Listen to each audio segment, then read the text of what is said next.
மாண்புமிகு பேரவைத் தலைவர் அவர்களே, ஊரக வளர்ச்சி மற்றும் உள்ளாட்சித்துறை சம்பந்தமாக கிராம ஊராட்சிகள் மற்றும் ஊராட்சி அமைப்புகள் தங்களுடைய தேவையை குடிநீர் விநியோகம், தூய்மை பணிகள், சுகாதார மேம்பாடு மற்றும் அடிப்படை கட்டமைப்பு வளர்ச்சி பணிகளை எவ்வித நெருக்கடியின்றி திறம்பட செயல்படுவதற்கு தமிழக அரசு தனது வருவாயில் உள்ளாட்சி மன்றங்களுக்கு தற்போது வழங்கி வரும் 10% நிதி ஒதுக்கீடு என்பதை 30% உயர்த்தி வழங்கிட வேண்டும் என மார்க்சிஸ்ட் கம்யூனிஸ்ட் கட்சியின் சார்பாக வலியுறுத்தி கேட்டுக்கொள்கிறேன்.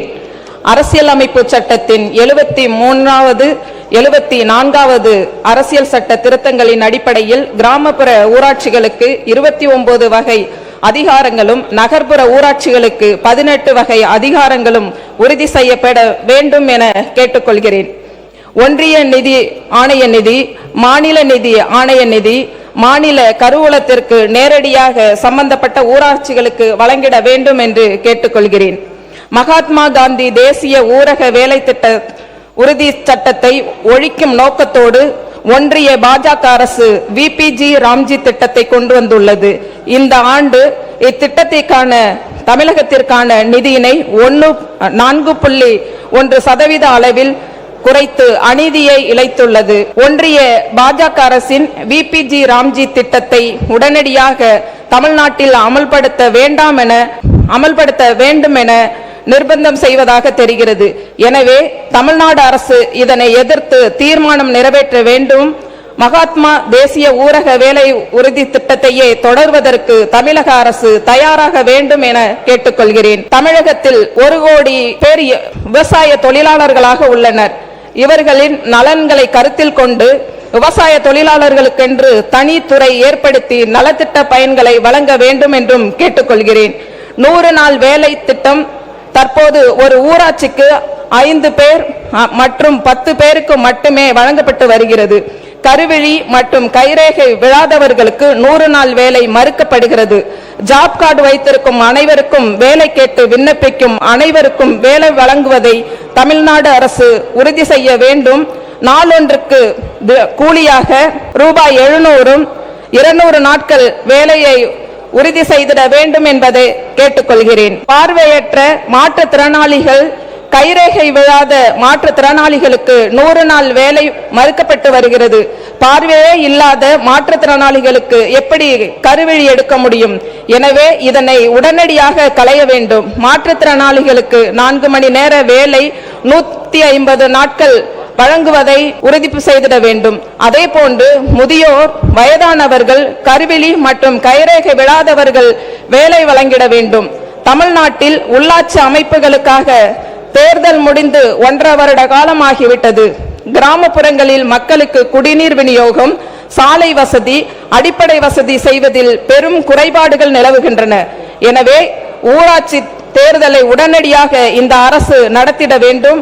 மக்கள் பிரதிநிதித்துவ செயல்பாட்டை உறுதி செய்திட வேண்டும் என்று இந்நேரத்தில் கேட்டுக்கொள்கிறேன். கிராமப்புற கான்கிரீட் வீடு கட்ட இந்த அரசு 5 லட்சம் ரூபாய் உயர்த்தியிருப்பது வரவேற்கத்தக்கது. இருப்பினும் சிமெண்ட், கம்பி, மணல் உள்ளிட்ட கட்டுமான பொருட்களின் விலையேற்றத்தை கணக்கில் கொண்டு குறைஞ்சபட்சம் 10 லட்சமாக உயர்த்தி வழங்கிட வேண்டும். ஆண்டு ஒன்றுக்கு குறைஞ்சது 2 லட்சம் வீடுகளாவது கட்டுவதற்கு அரசு முன்வர வேண்டும் என்று கேட்டுக்கொள்கிறேன். அதே போன்று பிரதான் மந்திரி ஆவாஸ் யோஜனா திட்டத்தின் கீழ் PMA வீடுகள் கட்டும் திட்டத்திற்கு ஒன்றிய அரசிடமிருந்து போதுமான நிதி தமிழகத்துக்கு வராததால் பயனாளிகள் தங்களுடைய வீடுகளை முழுமையாக கட்ட முடியாமல் அரையும் குறையுமாக பாதியிலேயே நிற்கின்றனர். எனவே பயனாளிகளுக்கு நிதியை முழுமையாக விடுவிக்க நடவடிக்கை வேண்டும் என கேட்டுக்கொள்கிறேன். உழவர் பாதுகாப்பு திட்டத்தின் பயன்கள் ஏழை எளிய மக்களுக்கு கிடைப்பதற்கு அனைத்து ஊராட்சிகளிலும் சிறப்பு முகாம்கள் அமைத்திட வேண்டும். கடந்த 2025ஆம் ஆண்டில் ஊராட்சிகளில் காலியாக உள்ள 1483 கிராம ஊராட்சி செயலாளர்கள் பணி நியமனத்திற்காக அறிவிப்புகள் வெளியிடப்பட்டன. லட்சக்கணக்கான இளைஞர்கள் ஆன்லைனில் கட்டணம் செலுத்தி விண்ணப்பித்துள்ளனர். பிறகு நிர்வாக காரணத்தால் நேர்காணல் ஒத்திவைக்கப்பட்டுள்ளன. நீதிமன்ற வழக்குகளும் அனைத்தும் முடிக்கப்பட்டுள்ளன. இப்பணிகளை அரசு உடனடியாக பூர்த்தி செய்திட வேண்டும். ஊராட்சி துறையில் இயக்குனர், உதவி இயக்குனர், இணை இயக்குனர், கூடுதல் இயக்குனர் பதவி உயர்வுகள் என பல ஆண்டுகளாக வழங்கப்படாமல் உள்ளது. அதே போன்று 7 ஆண்டுகள் பணி முடிந்து பார்வையாளர்களுக்கு இளநிலை பொறியாளர் பதவி உயர்வு அளிக்கப்படாமல் உள்ளது. அதனை உடனடியாக வழங்கிட வேண்டும். கிராமப்புற ஊராட்சிகளில் மக்கள் தொகை எல்லை விரிவாக்கத்திற்கு ஏற்ப புதிய தூய்மை பணியாளர்கள் பணியிடங்களை உருவாக்கி நிரந்தர பணி அடிப்படையில் கூடுதலாக நிரப்பிட வேண்டும்.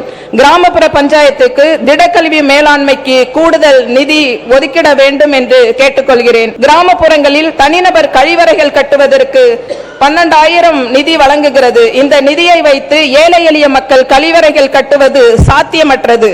எனவே தனிநபர் கழிவறைகள் கட்டுவதற்கு 12,000 ஒரு 50,000 உயர்த்தி வழங்கிட வேண்டும் என்று கேட்டுக்கொள்கிறேன். மேல்நிலை நீர்த்தேக்க தொட்டி ஆபரேட்டர்கள் பணியிடமும் பெருமளவு காலியாக உள்ளது. இதனால் ஊராட்சிகளில் குடிநீர் விநியோகமும் கடுமையாக பாதிக்கப்படுகின்றன. எனவே இந்த காலி பணியிடங்களை நிரந்தர பணி அடிப்படையில் முழுமையாக பூர்த்தி செய்திட வேண்டும் என கேட்டுக்கொள்கிறேன். ஊராட்சி துறையில் காலியாக உள்ள ஈப்பு ஓட்டுநர், பதிவறை எழுத்தர், அலுவலக உதவியாளர், இரவு காவலர் பணியிடங்கள் உள்ளிட்ட அனைத்து பணியிடங்களும் நிரப்பப்பட வேண்டும். நீர்வளத்துறை சம்பந்தமாக தமிழ்நாடு முழுவதும் நீர்பிடிப்பு பகுதிகளில் வாழும் ஏழை எளிய மக்களுக்கு உரிய மாற்று இடம், வீட்டுமனை பட்டா, இவர்களின் குழந்தைகளினுடைய கல்வி, வேலை வாய்ப்பு மற்றும் அடிப்படை வாழ்வாதாரத்தை உறுதி செய்யாமல் அரசு அவர்களை வெளியேற்றுவது நடவடிக்கையினை கைவிட வேண்டும். இவர்களின் வாழ்வாதாரத்தை பாதுகாக்க வேண்டும். தமிழகம் தனது குடிநீர் மற்றும் விவசாய தேவைக்கு பருவமழையையும் நிலத்தடி நீரை மட்டுமே நம்பியுள்ளது. அதனால் முறையான சேமிப்பு இல்லாததால் கிடைக்கும் மழைநீர் பெரும்பகுதி கடலில் கலந்து வீணாகிறது. எனவே தண்ணீரை திறம்பட சேமிக்கவும் எதிர்கால பற்றாக்குறையை தவிர்க்கவும் ஒரு வலுவான நீர் மேலாண்மை கொள்கையை இந்த அரசு உருவாக்கிட வேண்டும் என்று கேட்டுக்கொள்கிறேன். நிலத்தடி நீரை சேமிப்பதற்கு காவேரி, கொள்ளிடம், தென்பெண்ணை, பாலாறு மற்றும் ஆகிய ஆறுகளின் குறுக்கே புதிய கதவணைகள் கட்டித்தர வேண்டும். நீர்பிடிப்பு பகுதிகளில் புதிய ஆழ்துளை கிணறுகள் அமைத்திட வேண்டும்.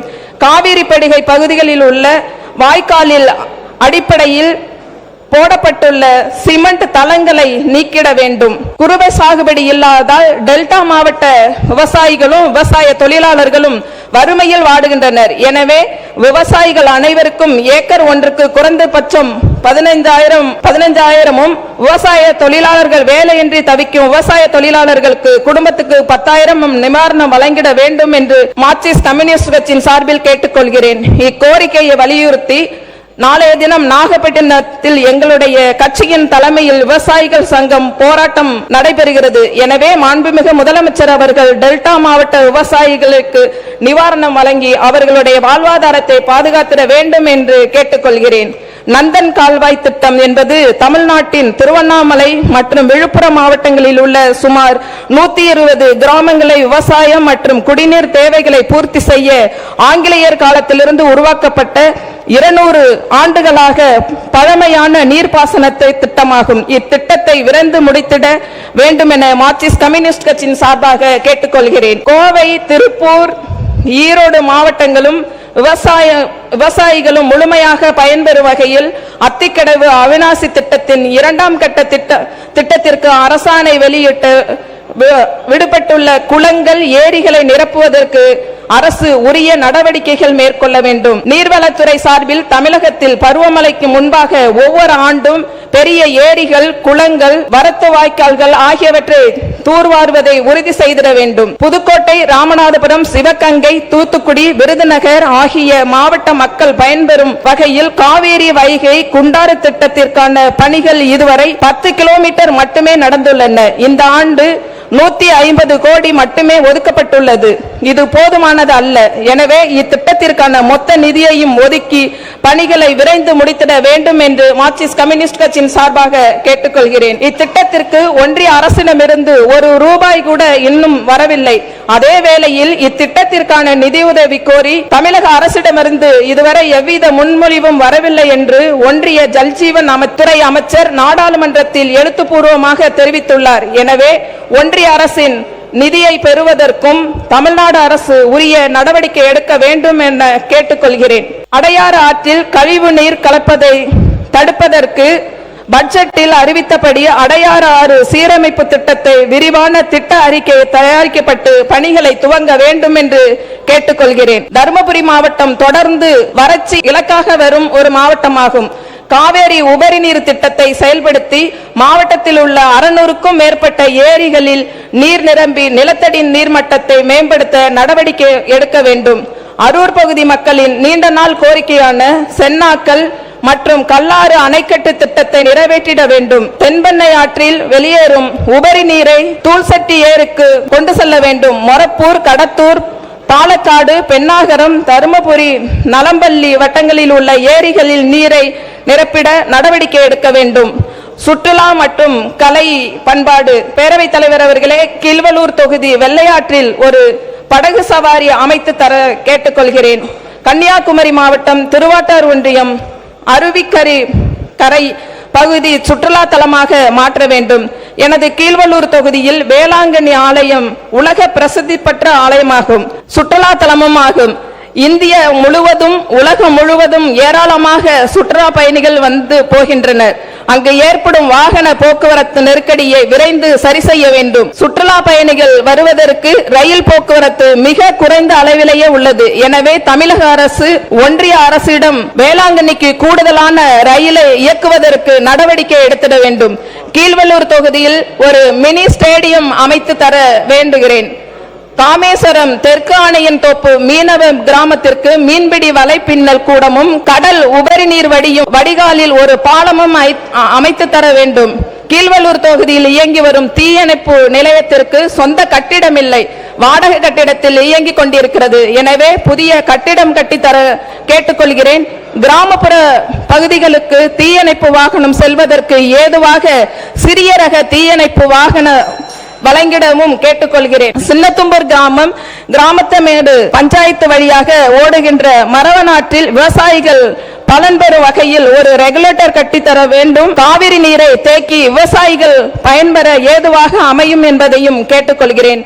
அதே போல் பாப்பா கோயில் வழியாக ஓடுகின்ற ஓடம்போக்கி ஆற்றில் பாப்பா கோயிலில் இறுதியாக கடல் தண்ணீர் உப்பாகாமல் காவிரி தண்ணீரை தேக்கி வைத்து விவசாயம் செய்ய ஏதுவாக அமையும் என்பதை ஓடம்போக்கி ஆற்றின் முகத்துவாரத்தில் ஒரு ரெகுலேட்டர் அணை கட்டுத்தருமாறு கேட்டுக்கொள்கிறேன். அதே போல் ஓடம்போக்கி ஆற்றில் திருக்கண்ணங்குடியில் ஒரு தடுப்பணை அமைத்து தருமாறு கேட்டுக்கொள்கிறேன். திருவாரூரிலிருந்து வருகின்ற பாண்டவ ஆற்றில் என் தொகுதிக்கு உட்பட்ட இறையாங்குடி கிராமத்தில் ஒரு ரெகுலேட்டர் கட்டித்தருமாறு கேட்டுக்கொள்கிறேன். அதே போல் வெள்ளையாற்று வடிகாலில் மகிழியில் கட்டப்பட்டுள்ள ரெகுலேட்டர் பழுதடைந்து உள்ளதால் கடல் நீர் புகுந்து விவசாயிகள் விவசாயம் செய்ய முடியாத சூழ்நிலை உருவாகி வருகிறது. ஆகையால் போர்க்கால அடிப்படையில் இந்த ரெகுலேட்டரை சரி செய்து கொடுக்குமாறு கேட்டுக்கொள்கிறேன். திருப்பூண்டி முதல் வேட்டைக்காரன் இருப்பு வரை உள்ள பல ஆயிரம் ஏக்கர் விஸ்திரம் உள்ள ஒரு அலம் எனது தொகுதியில் உள்ளது. வடகிழக்கு பருவமழை காலத்தில் நன்னீர் தேக்கி வைத்து விவசாயம் செய்வதோடு மட்டுமல்லாமல் கீழையூர் ஒன்றியம், தலைஞாயிறு ஒன்றியம் 2 ஒன்றியங்களிலும் குடிநீர் ஆதாரத்தை பெருக்குவதற்கும் நிலத்தடி நீர்மட்டத்தை உயர்த்துவதற்கும் போதுமான நிதியை ஒதுக்கி இந்த ஆழத்தின் கரையை ஆழப்படுத்தவும் ஆழத்தை அகலப்படுத்தவும் உரிய கவனம் செலுத்தி எனது தொகுதி மக்களின் நீர் பஞ்சத்தை போக்கவும் விவசாயிகள் பலன் பெறவும் ஆவணம் செய்யுமாறு கேட்டுக்கொள்கிறேன். என தொகுதிக்கு உட்பட்ட மானாவாரி விவசாயிகள் பலன்பெறும் வகையில் காவிரி கொண்டான் ஆற்றின் விழுந்தாமாவடி இரவை பாசன திட்டம் உள்ளது. இந்த திட்டத்தின் மூலம் திருப்பூண்டி, புதுப்பள்ளி, விழுந்தாமாவடி, வேட்டைக்காரன் இருப்பு மானாவாரி விவசாயிகள் இந்த இரவை பாசன திட்டத்தின் மூலம் பயன்பெறுகின்றனர். இதற்கு முன்பு 4 நீர்மூழ்கி மோட்டார் இயங்கி வந்த நிலையில் தற்போது 1 மோட்டார் மட்டுமே இயங்குகிறது. எனவே விவசாயிகள் மிகவும் பாதிக்கப்பட்டுள்ளனர். இதனை அரசு கவனத்தில் கொண்டு செல்கின்றேன். உடனடியாக செய்து தரும்படி கேட்டுக்கொள்கிறேன். மணவாற்று கடைசியில் வேளாங்கண்ணியில் ஒரு இரவை பாசன திட்டம் 30 ஆண்டுகளுக்கு முன்பு இயங்கி வந்தது. இந்த இரவை பாசன திட்டத்தின் மூலம் வேளாங்கண்ணி, தெற்கு பொய்கைநல்லூர், வடக்கு பொய்கைநல்லூர் விவசாயிகள் பலன் பெற்றனர். தற்போது முழுவதும் இயங்கவில்லை. ஆகவே அரசு உடனே அதை சரி செய்ய வேண்டும். விவசாயிகள் பயன்பெற உதவிடுமாறு தங்கள் அரசு கவனத்திற்கு இதையும் கொண்டு வருகிறேன் என்பதை தெரிவித்துக் கொள்கிறேன்.